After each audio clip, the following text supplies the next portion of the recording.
When you got two elevated minds in the room, it's got to be magic.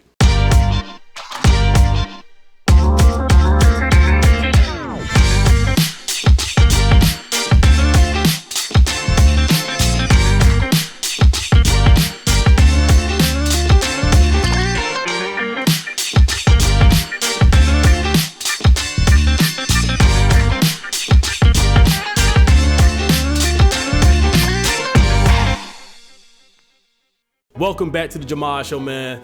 Thank y'all for tuning in to another great episode. And today, I got a good one for you.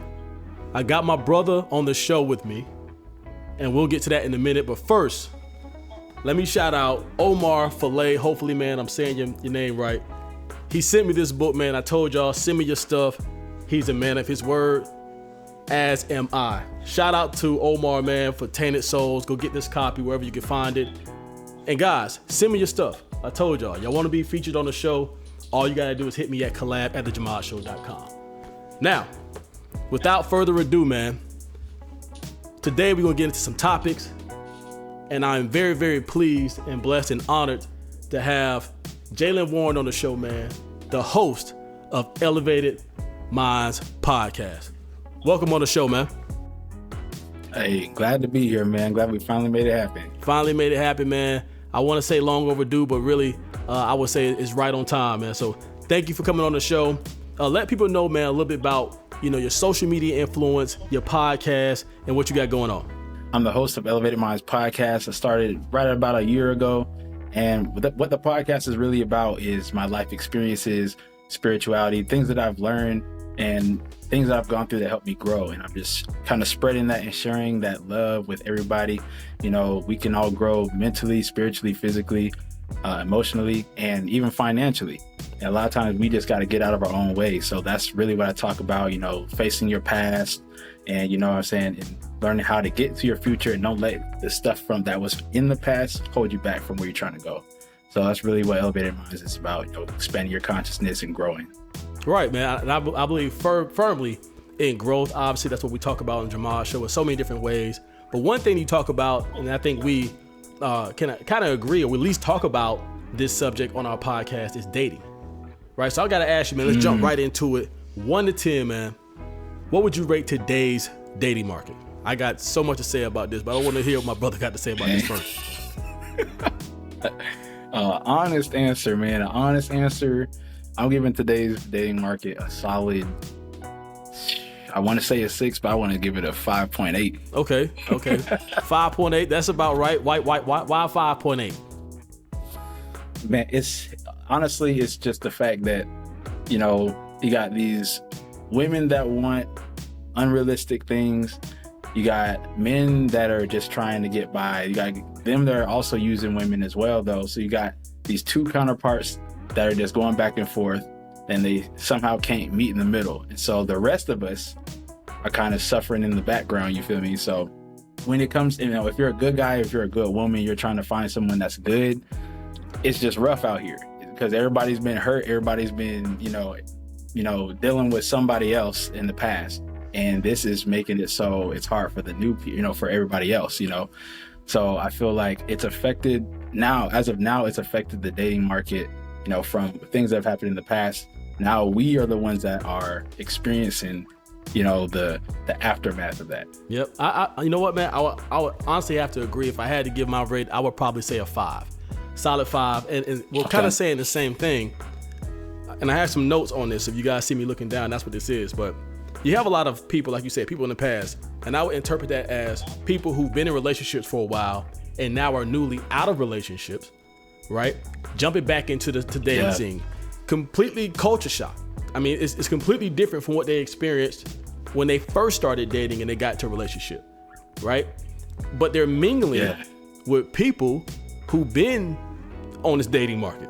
Situationship, they understand the game, in and out, So you got people who don't really understand what they're getting themselves into, and they coming in defensive, right? At least from my experience. And then you have people who've been out here for a while who really are playing the fence because they don't want to take nobody serious. And that honestly leads me to the next point, bro. The access. social media, right? I call it the access, but social media, having too much access to people. Do you feel like that's ruined the dating experience? The dating apps, the online dating, even social media itself? For one, it's giving women so many options. You know, when you go online and you say you matching with, you know, on Tinder or whatever, say you get 100 matches. You know, for a guy, it's like, oh, this is good. I got 100 matches. But out of those 100 matches, you might only be compatible with like 3 people. With these women, a lot of times they've got access to thousands. Like some of these people have, if you look, I've seen some of my female friends, I've gone on some, you know, they show me some of their profiles, plus 999 messages and matches. And it's like in their head, like, oh, I got all these dudes. I'll never, you know, I'll be able to always have somebody. I'll always be able to like replace. But out of those 999 plus people, you might only like 20 of them. And then you might only be compatible with 5 of those. So, you know, the illusion of having all these options is really what's, you know, in my opinion, kind of ruined what's going on today. It's the false reality of options. I mean, literally, false reality. The same thing. All these options, the swiping, and men and women thinking, oh, if you don't work out, go to the next person. But let's be real. I would probably say 80 to 90% of those people you'll probably never ever meet, right? And the ones that you actually do meet or try to give a chance to, you got to, you know, dwindle that down because they probably not compatible personality-wise. You know what I mean? Or they got some baggage, they got something going on. And you're like, this ain't it. And then what happens? You might meet somebody that you actually can kick it with, but usually it turns into either a failed situationship or a failed relationship, or and then you're right back at square one. And I'm gonna throw a curveball in here. And I don't even know the answer to this, but if you could give anybody any advice, or well, what do you think will be the answer to that? Because this is coming from 2 single men. I want to preface that. Let me disclaimer, right? But is there any solution to that problem? You know, I feel like there is a solution, but the solution is always going to be with everybody, like, you know, inside of everybody else. Everybody's got to do their own work. And, you know, if no one does their work, they're just hopping into another relationship with that same baggage that you had from this last relationship. And you're bringing that to this new person, and now they got to deal with it. Now you're messing them up. And then now this is a pattern, you know, and now you're like, oh, I don't understand. Why isn't it working? So now you hop into another one. So the thing is, when it comes to relationships today, people are so ready to just jump to the next thing instead of actually figuring out. This is something that I had to do myself. You know, if I always attract, you know, quote unquote crazy women, possessive women, why am I always attracting these types of women? There's something that I'm doing that's attracting these types of women. And so I'm not pointing fingers at anybody saying, oh yeah, you need to do. No, this is something that I had to literally do myself, and I had to catch it. And so until everyone can do their own introspective work and say, oh, you know, maybe, you know, for women, oh yeah, I always seem to attract really controlling men, and men that don't want me to have this, and don't want me to have friends, and don't want me to have, you know, why does this always happen? It's like, well, there's something that you're putting out there. There's something in your aura. There's something, you know, that energy that you're putting out there.